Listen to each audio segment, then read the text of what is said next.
Je vais être très sincère et très concret avec Sabrina. Je me distingue concrètement de Nicolas Sarkozy et d'Alain Juppé en ce que je n'ai jamais été ni Premier ministre, ni Président de la République. Je n'ai jamais gouverné le pays. Et je pense que c'est une différence majeure entre Nicolas Sarkozy, Alain Juppé et moi. Pourquoi est-ce qu'on devrait me faire plus confiance? Là, c'est les Français qui décideront. Mais je porte un projet qui a une spécificité. C'est le seul à dire très clairement, on ne peut plus demander aux Français de changer si nous, les responsables politiques, nous ne changeons pas. Et j'ai proposé un certain nombre de changements dans la gouvernance politique, on reviendra peut-être dessus dans le détail, pour dire aux Français, cette fois-ci, on va faire le travail. On va renouveler votre classe politique. Et donc avant de demander le moindre effort aux Français, je veux que la classe politique se renouvelle.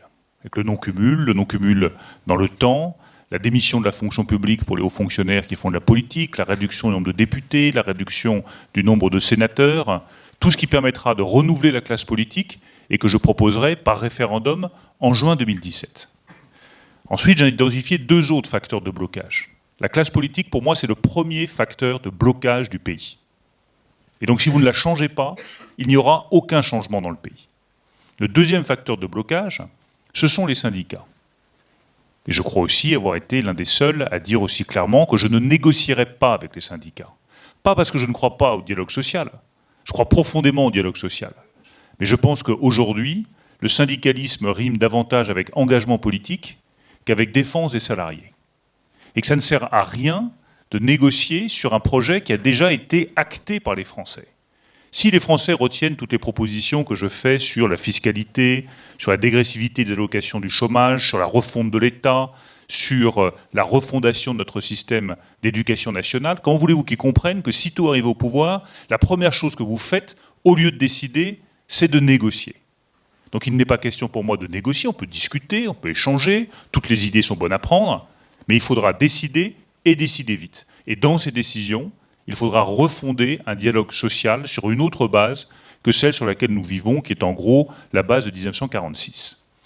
Puis le troisième facteur de blocage à mes yeux, c'est la manière dont les responsables politiques ont laissé passer la main à l'administration et ne veulent plus fixer à l'administration des directives claires avec des résultats à obtenir et des comptes à rendre aux Français.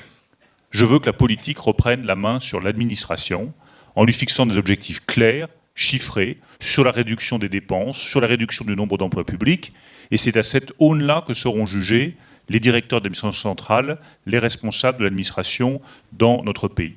Donc pourquoi est-ce qu'on devrait me faire confiance? Tout simplement parce que je pense avoir réfléchi à la gouvernance et à la méthode de gouvernement qui permettra vraiment de changer le pays. Le renouveau, ce n'est pas un slogan, c'est une méthode de gouvernement différente qui permet d'aller au bout des choses.